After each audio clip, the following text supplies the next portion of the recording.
All right. For the purpose of this interview, would you mind stating your name, where you're from, and your age? Alright, so my name is Ethan Lewis. I'm from Johannesburg, Gauteng, South Africa, and I'm 21 years old. Cool. How long have you lived in Cape Town? In Cape Town, I've been here for about 6 months. Okay. How does Cape Town compare to Joburg? Two very different cities. Joburg's a lot more spread out, very business-centered, but at the same time, Cape Town is also different in the sense that you get to meet a lot of people from around the world. It feels like an international city. Mm-hmm. In Joburg, people are sort of, they keep to themselves, they lock themselves up in their houses and stuff. Cape Town, people like to get outside, like to do fun things, so it's a much, a more satisfying way to live your life, better quality of life. Cool. Okay. So, next question. You were born in, post-apartheid. So, Yeah. from your perspective, in your opinion, what are race relations like in South Africa now?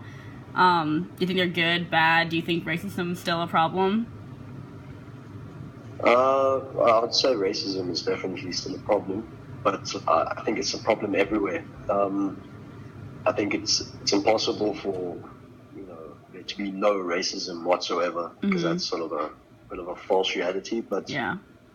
I think we've come a long way, South Africa in particular, because we had such a crazy history, and 26 odd years down the line, or whatever it is, 24, whatever.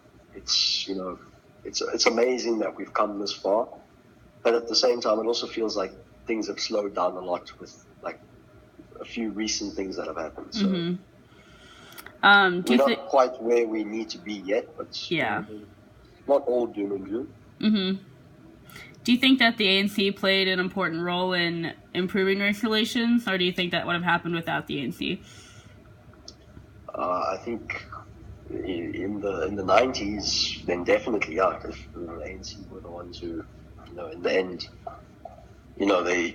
they took over the country in 94, and with the help of Nelson Mandela and a few others, they helped stop the civil war with the TRC and such. But, I do also feel that the ANC of back then and the ANC now is two different parties. Mm-hmm.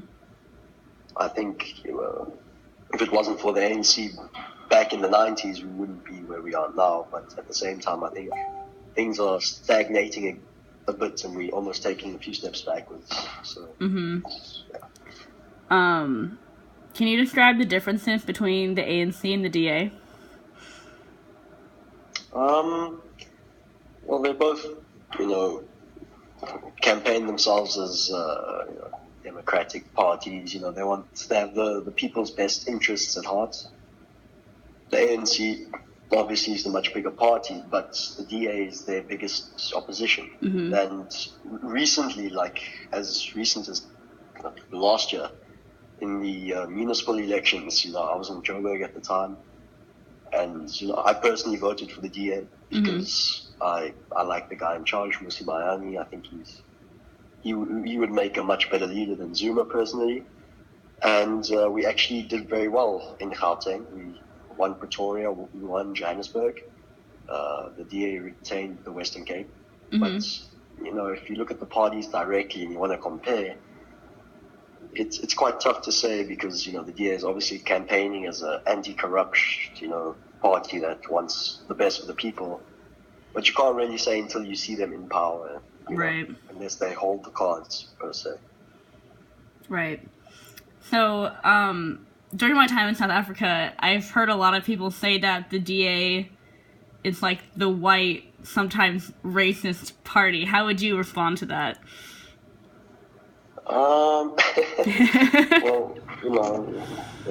the leader of the DA is black. It's, not that really should mean anything, but look, I can understand from a black person's perspective per se why they would be a bit hesitant to vote against the ANC, given what happened in the past. But at the same time, it's, as I said, we took a lot of steps forward, and now we're starting to stagnate and take steps backward. We got over, our own personal shit, but as a country, we don't seem to be moving forward on a sort of global world scale. We're sort of taking steps backwards. So I think it would be good to get something fresh, some new ideas. I think the current party likes to hold on to what happened. Not that you shouldn't, you should never forget, but you also got to continue, doing what's best for your people, and making the country the best it can be. Yeah, totally. All right, well, that's all the questions I have. Thank you for talking. All right, I'm gonna end this video now.